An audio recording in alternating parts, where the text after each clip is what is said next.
Authorities in Sierra Leone now conducting house-to-house searches for victims who are reluctant to go to clinics. Health workers suit up as they get ready to treat people infected with the deadly Ebola virus. On Thursday, Sierra Leone declared a state of emergency as the virus claims more victims across West Africa.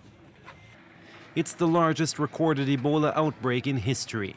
Since the first cases were reported earlier this year, more than 1,300 people have been infected, of whom at least 700 have died in Guinea, Sierra Leone, Liberia, and Nigeria. This is the first time I've treated an Ebola epidemic of this size. There have been hundreds of deaths. It's getting out of control. We cannot get a handle on it with the few resources we have.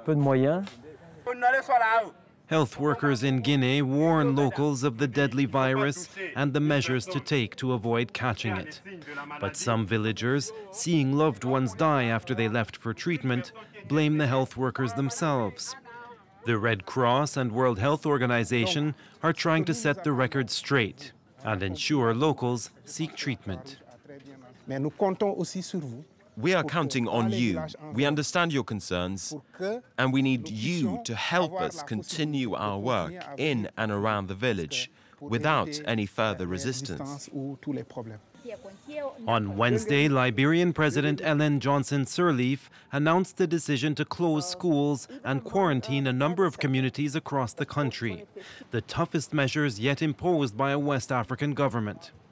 Ebola has no vaccine and no specific treatment, with a fatality rate of at least 60%.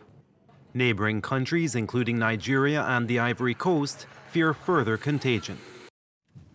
Well, let's now go to Liberia's capital, Monrovia, and join Information Minister Louis Brown.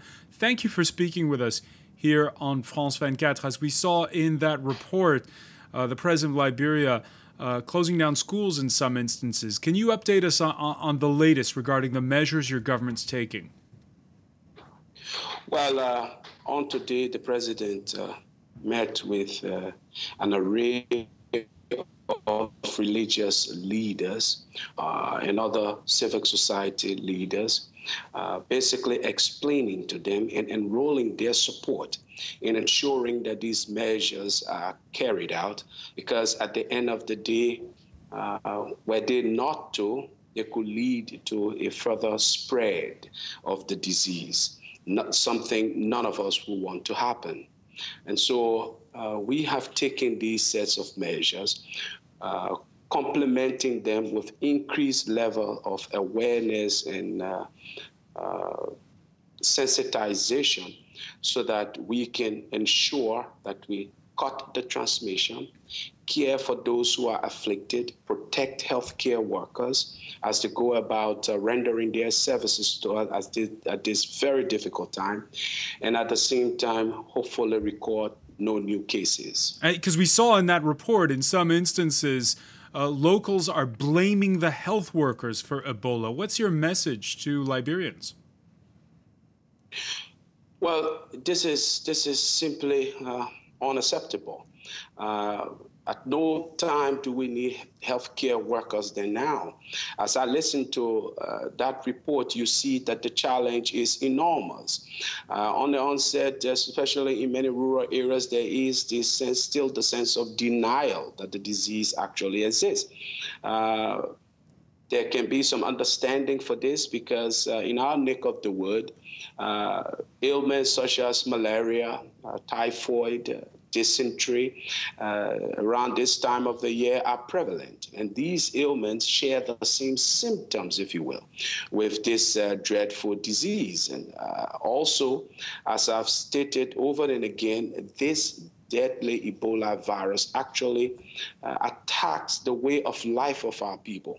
And so some are still trapped in denial, but it has to be then our duty collectively to ensure that we are able to break through the barrier of denial and get our people to understand that to continue this denial, to continue hiding those who are showing these symptoms, is really to hurt yourself and to hurt the ones you love.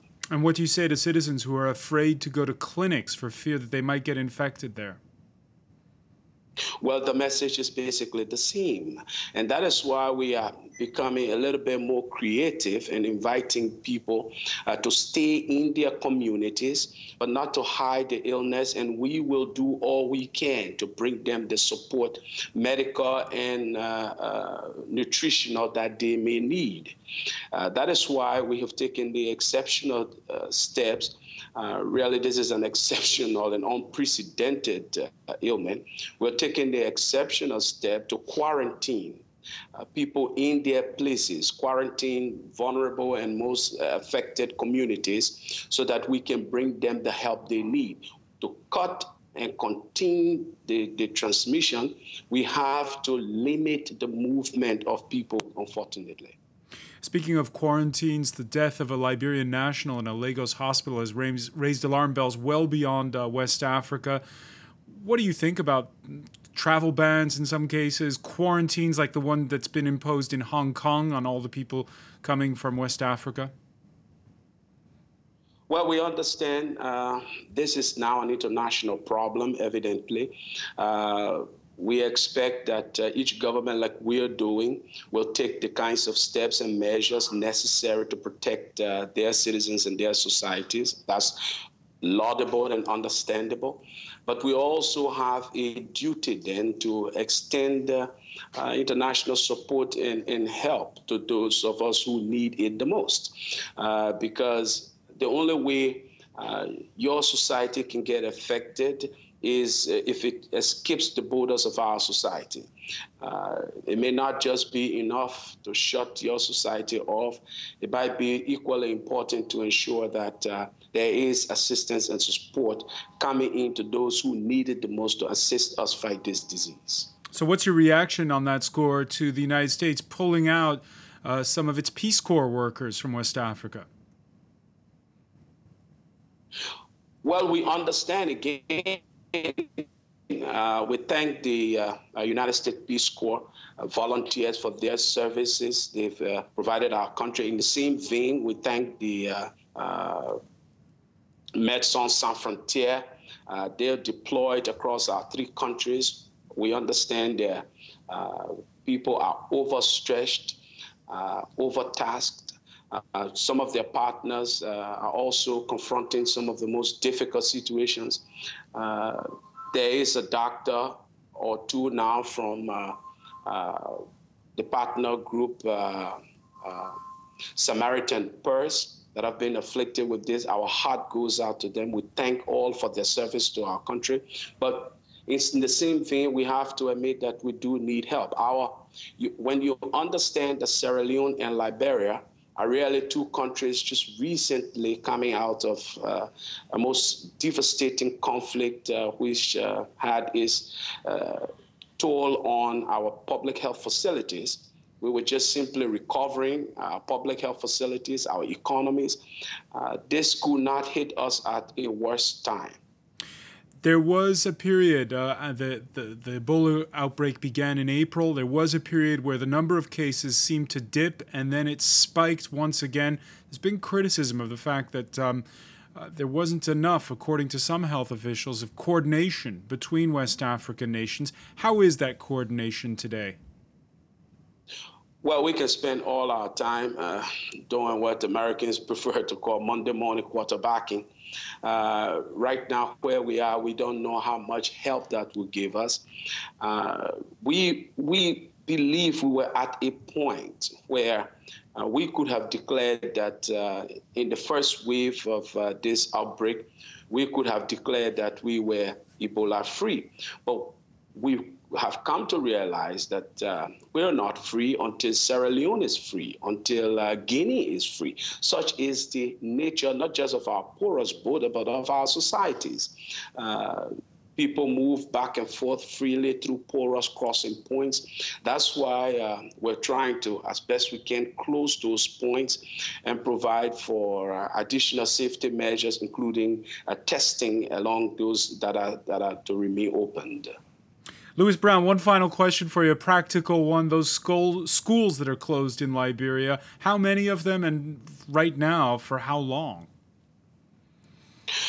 Well, for as long as it will take our strategy is to reduce the number of exposure, the risks of exposure. Not only is this disease proven to be unprecedented, but it is unique in the form we're told by experts that it is now in urban and highly populated areas where movement is even higher. So if our strategy of containment is to work, we have to go to where the risk is highest, and we find that could possibly be in schools. People have contacts. The disease takes 2 to, and on average, 5 to 7 to 8 days to fully manifest itself. So we have to be careful that our children don't get exposed. And so that's why we're closing schools. The security forces are on standing orders to intervene wherever necessary to protect healthcare workers, but also to enforce these quarantine orders to make sure that those who should not move will definitely not move. Louis Brown, I want to thank you very much and best of luck with your efforts there. We will, of course, continue to update you on the situation. Louis Brown, the Minister of Information for Liberia. Stay with us. There's more to come here on France 24.